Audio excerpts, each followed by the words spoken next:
Once upon a time, deep in a dense green forest, there lived a tiger named Shera. Shera was not like the other tigers. He was big, strong, and feared by all the animals. But more than his strength, it was his selfishness that made everyone stay away from him. Shera always thought only of himself. He never cared for others and always wanted to keep the best of everything for himself. In the same forest lived a crow named Kaka. Kaka was small, clever, and very wise.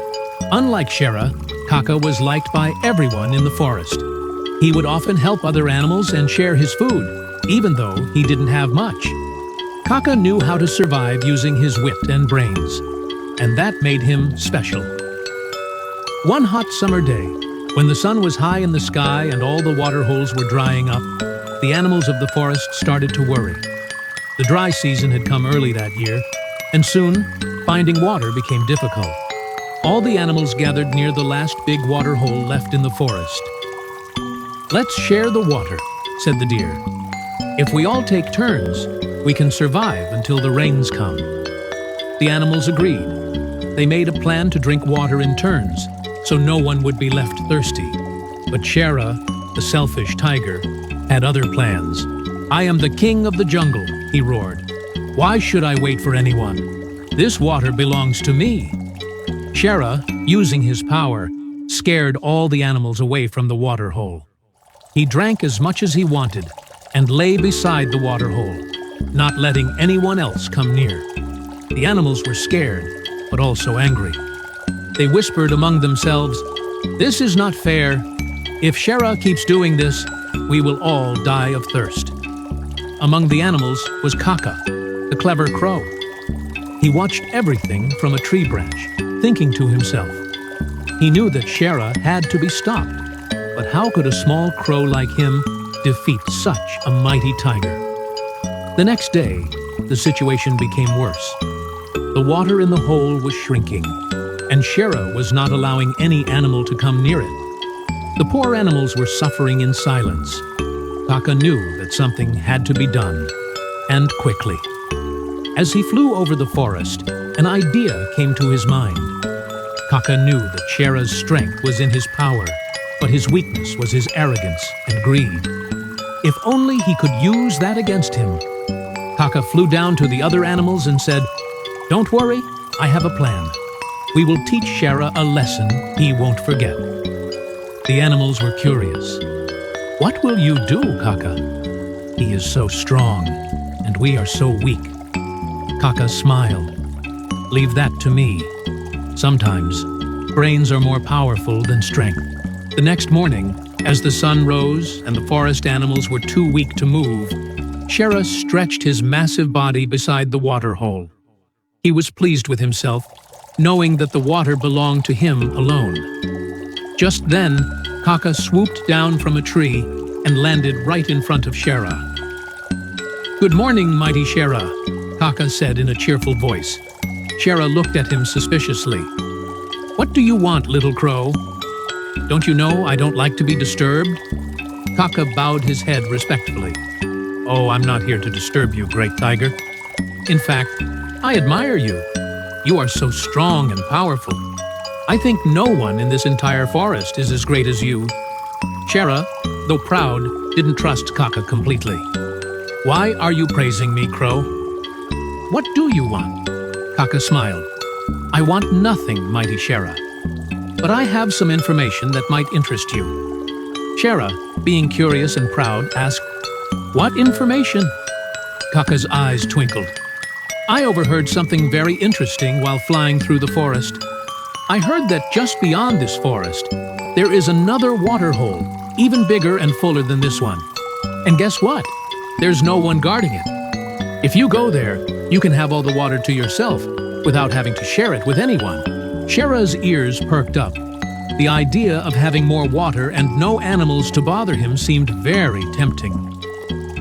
"But why are you telling me this?" Shera asked, narrowing his eyes. Kaka acted as if he were hurt.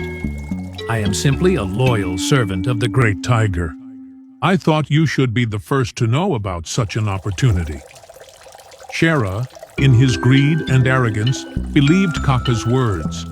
He didn't even question why a crow would be so friendly toward him. All he could think about was having another waterhole for himself.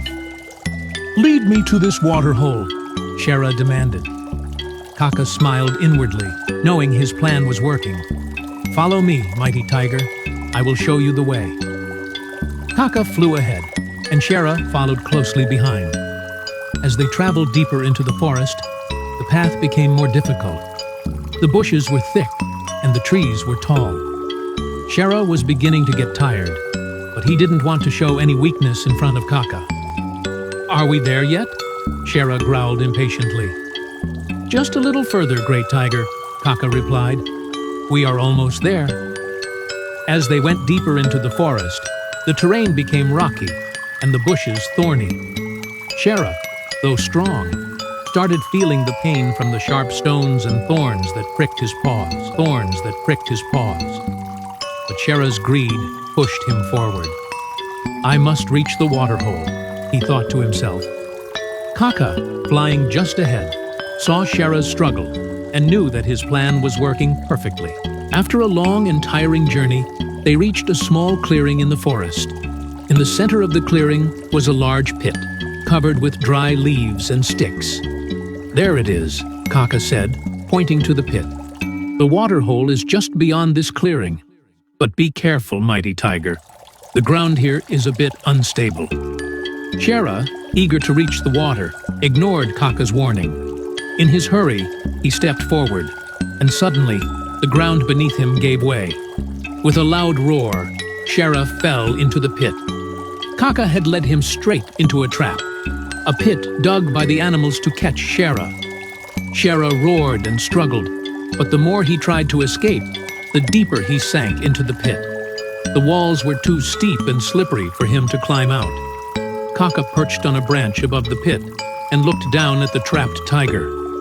"Why, Shera, it looks like you've fallen into a trap. I warned you to be careful," Kaka said, pretending to be concerned. Shera, furious and embarrassed, realized that he had been tricked. "You tricked me, you cunning crow!" Shera roared. "Get me out of here at once!" Kaka shook his head. "Oh no, Shera. You see, you've been very selfish. The other animals are suffering because of your greed. This is a lesson for you." Shera's anger turned to fear. For the first time, he realized that his selfishness had made him many enemies. "Please, Kaka," Shera begged. "I promise I will change. I will share the water with everyone. Just help me get out of here." Kaka looked at Shera thoughtfully. "Are you sure, Shera? Will you really change?" "I swear it," Shera said, his voice trembling. "I will never be selfish again." Kaka knew that Shera was sincere, but he wanted to make sure. "Very well, Shera," Kaka said. "I will help you, but you must promise in front of all the animals that you will never be selfish again." Shera agreed, and Kaka flew back to the other animals to tell them what had happened. The animals, though scared, gathered near the pit where Shera was trapped. One by one, they approached cautiously. Shera, seeing all the animals, felt ashamed of how he had treated them. "I am sorry," Shera said in a humble voice. "I have been selfish and cruel. From now on, I will share everything with you, and I will never take more than my share." The animals, seeing Shera's sincerity, decided to forgive him. Together, they worked to free Shera from the pit. They pulled him out with vines and ropes, and when Shera was finally free, he bowed his head in gratitude. From that day on, Shera changed his ways. He shared the water with all the animals and became a protector of the forest, rather than a bully. The animals no longer feared him, and peace returned to the forest. Kaka, the clever crow, watched from his tree with a smile. He knew that sometimes a little cleverness and kindness could change even the mightiest of hearts. And so, the forest lived in harmony once again, all thanks to the cunning crow and the lesson learned by the